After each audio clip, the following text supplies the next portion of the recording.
Hey, all you mentees, this is the Uncanny Omar from Near Mint Condition, and join me today for my overview of the Superman Batman Omnibus, Volume 1. I love when they say Volume 1, from DC Comics, so please stay tuned. And welcome back, all you mentees. It is finally here, my copy of Superman Batman Omnibus. Holy crap, I think I ordered this thing the day that it came out, and it was just in somewhere in the postal service. It got lost, and I know I've been really patient because I know these things have happened. We have this little thing called the pandemic going on right now, so a lot of packages that are not first priority or first class are taking its time, and that's okay. But I did want to make this video because I know a lot of you all have been asking me, hey, where's this video? Believe me, I would have made it if I could have had it as soon as it came out. So here is Superman Batman Volume 1. We'll talk about this book and when it takes place, and of course the build of it. But the first thing I want to talk about is how much I had this love-hate relationship with this series, and I'll explain why. But the first thing I want to talk about is about some double, triple, and quadruple dipping. So I had the original series and of course single issue format. This is actually one of my prized possessions, as it is signed by Michael Turner, who is now passed away. And actually, I have 2 copies of this that I had signed. So when we get to a significant subscriber celebration thing, I'll be giving one away for sure. It's also signed by Rob Liefeld and Jeff Loeb. And then I decided I wanted to start getting collected editions, so I bought them in trade paperback format. By the way, I did get rid of most of these things. I just haven't got rid of all of them because I haven't had time. And then they started coming out with hardcover editions, and then absolute editions. And in my head, I was like, okay, we have to have it in the biggest format ever, so I have to get them in absolute format because we're talking about Ed McGuinness, we're talking about Carlos Pacheco, Ian Churchill, and Michael Turner. So that's why I decided to get those. Well, both of those absolutes and even the trade paperbacks, I only went to about issue 26, which was Jeff Loeb's final issue. This, however, goes a little longer than that, and I'll talk a little bit about what the contents are. But first, I did want to show, I love this freaking spine. So you have Ed McGuinness on artwork in the front, and the spine, and the back. And love that. I've always loved that cover of issue 1. And then, of course, under the dust jacket, I've never been fond of that Batman for some reason. I don't know why, but I do love his Superman on this cover. So this Omnibus is pretty thick. It retails for $125. Here's all the credits, all the people that put the book together, and of course the creators. And it has 1,208 pages. So the contents of this book are Superman Batman. It was a series that debuted back in 2003, I think.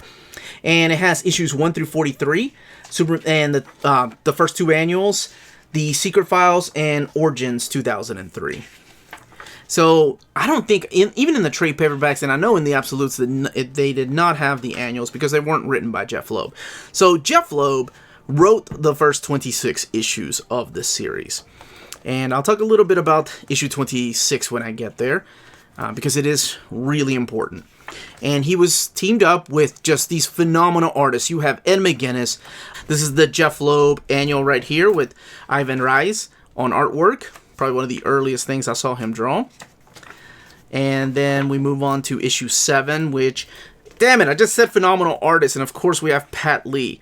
And I don't know, for those of you that have been watching me for a while, you all know how I feel about Pat Lee and the shady shit he did at Dreamwave Studios. Yes, he was responsible for bringing back Transformers, but there were a lot of people that were responsible that did not get paid. And then, yes, we have the Michael Turner arc, which is the return of the Supergirl character, but it's a new Supergirl, not to be confused with the Matrix Supergirl.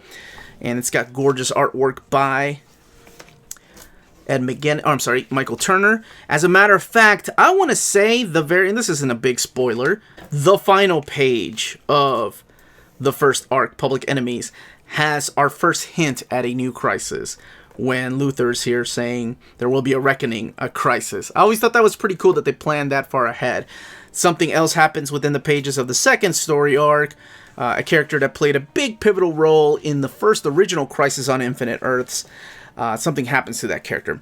Then you have the third story arc, which is drawn by Carlos Pacheco. It's an alternate reality where both Superman and Batman become people that are not very well loved. You have a tie-in issue with Ian Churchill to the new ongoing Supergirl series because of the popularity of her character.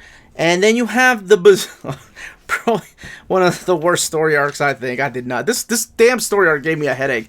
Because not only do you have Bizarro, who I never really enjoyed reading, and I'm probably alone there, but you also have Bat-Zorro. And Bat-Zorro is just as ignorant as Bizarro. And then there's a whole Bizarro Planet thing. You have these Avengers ripoff. And that was kind of like his last story arc. And then we have to talk about this. This is issue 26. This one is written by Sam Loeb and 26 other creators. Drawn by several creators: Rob Liefeld, Jim Lee, Tim Sell, Pat Lee, Ian Churchill, Ivan Reyes, just to name a few. And Sam Loeb was the son of Jeff Loeb, who passed away of cancer at the age of 17. So he started writing this as his very first comic book. It was going to be part of an annual, I believe, and he passed away. And damn, did that not hit, like when that happened, it hit the comic book world by storm. Like everybody that had known Sam talked about how great of a kid he was, how great of a person he was, not just a kid. And man, this part right here with Tim Sell, this is written by his dad. This one was hard. This one brings a lot of tears to my eyes, especially now that I'm a parent. I read this as it was coming out. I can't imagine. And it ends, like I said, in a sad and bittersweet note, because he's saying goodbye to his son. Ed McGuinness does stay on the book. There's a couple fill-in writers like Joe Kelly.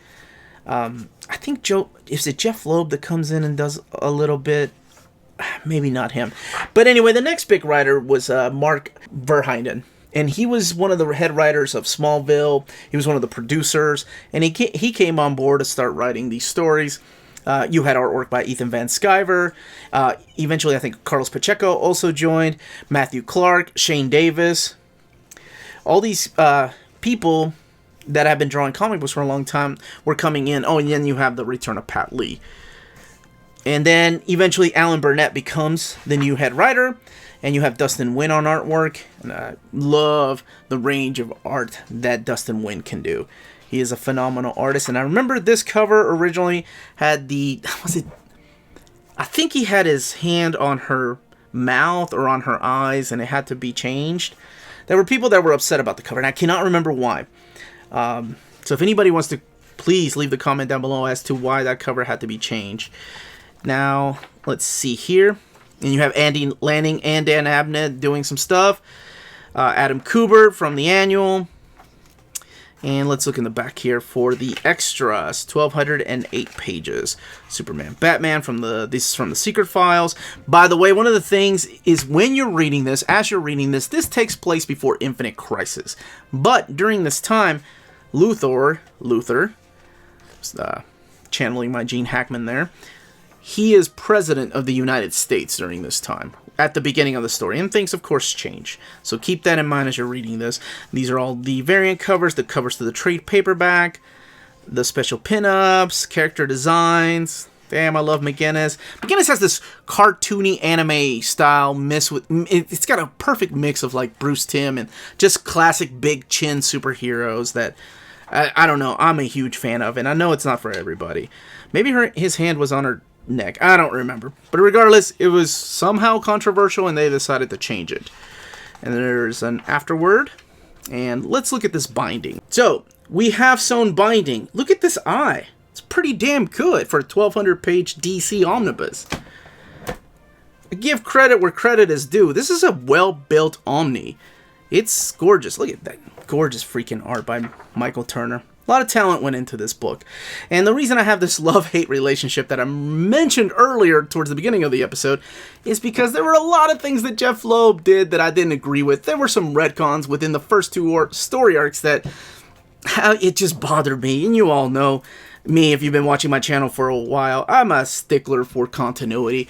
I don't mind if a retcon is done properly, but the retcons that he did towards the beginning, I was like, no, you can't change. That changes the character of Batman and Superman. Anyway, not a review of the book, but I have a love-hate relate. Obviously, I love it. I've bought it 4 times now, because this went all the way to issue 43, like I said.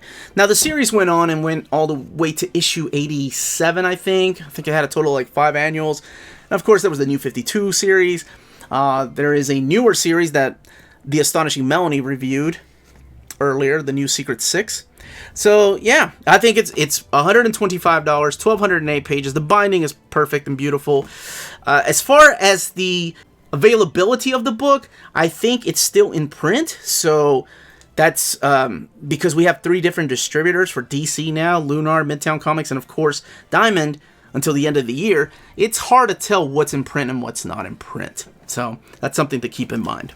Now, you can purchase some of these books that I talked about on this episode from our sponsor, cheapgraphicnovels.com, your online home for brand new graphic novels and collected editions up to 50% off the cover price. Cheap Graphic Novels prides itself on packaging your books so they arrive safely and in excellent condition, as well as prompt and helpful service. And check out their bargain bin for even greater deals up to 90% off cover price. And for you Minties, Cheap Graphic Novels is running a special promotion. If you're a first-time customer, let them know you were referred by Near Mint Condition at the checkout, and you'll receive a credit for free shipping on your next order. Now, this is only for U.S. customers. Cheap Graphic Novels, your source for the hottest books with the kind of deep discounts, quality shipping, and customer service that will keep you coming back for more. Now, that was the contents of the book, the build of the book, and the page count. Please let me know in those comments down below if you've picked this up, if you're waiting for it to go on sale, if you've read it or you've never read it before, if you have the trade paperbacks and you upgraded those to the absolutes, and then you were like, wait, this has more than was collected in the absolutes. Like, my dumbass, right? Let me know in those comments down below. Again, this was the Uncanny Omar. Please don't forget to hit that like, subscribe button, ring that bell for notifications to let you know when our videos are going live. And remember, more importantly, everybody stay healthy, stay safe, and much love to all of you.